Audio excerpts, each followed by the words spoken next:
स्वागत है आप सभी का। तो आज हम बात करेंगे व्हाट इज़ मल्टीकल्चरलिज्म। मल्टीकल्चरलिज्म में बेसिकली हम बात करते हैं कल्चर डाइवर्सिटी की।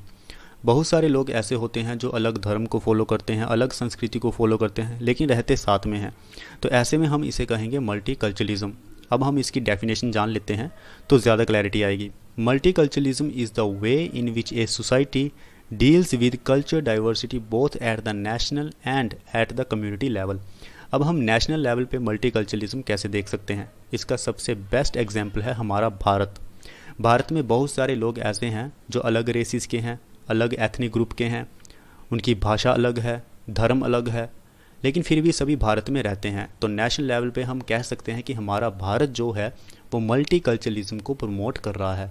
अब इसी चीज़ को हम कम्युनिटी लेवल पे कैसे देखेंगे। आप भी किसी एक पर्टिकुलर कम्युनिटी में रहते होंगे, बहुत सारे लोग होंगे जो अलग संस्कृति को फॉलो करते हैं, अलग धर्म को फॉलो करते हैं। जैसे कई सारे एरियाज़ ऐसे होते हैं जिसमें हिंदू, मुस्लिम, सिख, ईसाई ये सारे एक साथ रहते हैं। तो ऐसे में जो कम्युनिटी होती है उसे हम कहते हैं कि particular community is promoting the multiculturalism. यानी कि एक ऐसी कम्युनिटी है जो मल्टीकल्चरलिज्म को फॉलो कर रही है, उसके ट्रेडिशन को भी फॉलो कर रही है, खुद के ट्रेडिशन को भी फॉलो करती है और दूसरों के ट्रेडिशन को भी फॉलो करती है। तो ये हमने समझा नेशनल लेवल पे multiculturalism and the community level of multiculturalism. अब हम बात करते हैं कि सोशोलॉजिस्ट मल्टीकल्चरलिज्म को कैसे देखते हैं। सोशोलॉजिस्ट का कहना है कि मल्टीकल्चरलिज्म अगर होगा तो सोसाइटी जो है, समाज जो है वो और भी ज़्यादा ग्लोरियस होगा और भी ज़्यादा ग्रो करेगा। इंक्रीज्ड डाइवर्सिटी होगी जिससे कि सभी लोग एक साथ रहेंगे और किसी भी तरह से जो दंगे फसाद होते हैं वो नहीं होंगे।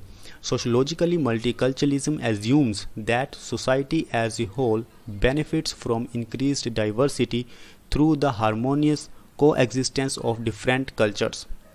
अब हम मल्टीकल्चरलिज्म को दो तरह से समझेंगे, क्योंकि मल्टीकल्चरलिज्म को समझने के लिए दो तरह की थ्योरीज हैं। सबसे पहले melting pot theory and salad ball theory. तो सबसे पहले हम बात कर लेते हैं मेल्टिंग पॉट थ्योरी की। मेल्टिंग पॉट थ्योरी में हम बात करते हैं कि पिघल जाना, यानी कि कुछ इमिग्रेंट्स हैं, मान लीजिए एक छोटा सा एग्जांपल लेते हैं, रोहिंग्यास हैं। रोहिंग्यास जो हैं वो भारत में आते हैं, वो अपना ट्रेडिशन, अपना कल्चर छोड़ देते हैं और पूरी तरह से भारत के कल्चर को अपना लेते हैं। यानी कि उनका जो कल्चर है वो ख़त्म हो गया और जो भारत का डोमिनेटेड कल्चर है, जो वहाँ का कल्चर है, इंडिया का पर्टिकुलर कल्चर, उसको वो फॉलो करना शुरू कर देते हैं। तो ये हो गया मेल्टिंग कल्चर, यानी कि खुद का कल्चर भूल जाना और दूसरे के कल्चर को अपना लेना। The melting pot theory of multiculturalism assumes that various immigrant groups will tend to melt together, abandoning their individual cultures, यानी कि खुद के कल्चर को भूल जाना, and eventually becoming fully assimilated into the predominant society। अब भारत की जैसे predominant society है तो भारत की सोसाइटी में पूरी तरह से घुल मिल जाना, ये सब बातें की जाती हैं मेल्टिंग पॉट थ्योरी में। The melting pot model has been criticized for reducing diversity, causing people to lose their tradition। Melting pot model को हमेशा क्रिटिसाइज़ किया जाता है, इसकी आलोचना होती है, क्योंकि इसमें हमने पढ़ा कि इसमें डाइवर्सिटी को कम करने की बात हुई है। इससे जो लोग होते हैं वो अपने ट्रेडिशन को खो देते हैं, उसे पूरी तरह से ख़त्म कर देते हैं।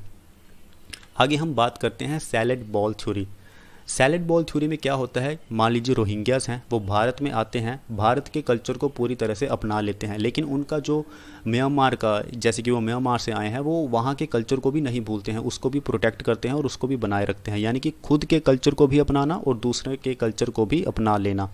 Salad ball theory describes a heterogeneous society in which the people coexist but retain at least some of the unique characteristics of their traditional culture. यानी कि अपने ट्रेडिशनल कल्चर को भी बचाना और जिस कल्चर को वो फॉलो करने गए हैं, जैसे कि वो भारत में आए हैं रोहिंग्यास, तो भारत के कल्चर को भी अपना लेना। Ethnic communities like little India का हम एग्जांपल ले सकते हैं। अब यूनाइटेड स्टेट्स ऑफ अमेरिका में आप जाएंगे तो आपको वहाँ पे लिटिल इंडिया देखने को मिलेगा, लिटिल ओडेसा देखने को मिलेगा, चाइना टाउन देखने को मिलेगा। यानी कि वहाँ की जो स्पेसिफिक इंडियन कल्चर है उसको प्रोटेक्ट किया गया है। वहाँ के जो इंडियंस है वो पूरी तरह से अमेरिकन कल्चर को फॉलो नहीं करते, बल्कि अपने इंडियन कल्चर को भी फॉलो करते हैं। तो ये सारी चीज़ें आ गई सैलेड बॉल थ्योरी में। अब हम बात करते हैं characteristics of a multi culture society कि इसकी खूबियाँ क्या हैं, विशेषताएं क्या हैं। Multi culture societies are characterized by people of different races, ethnicities and nationalities living together in the same community.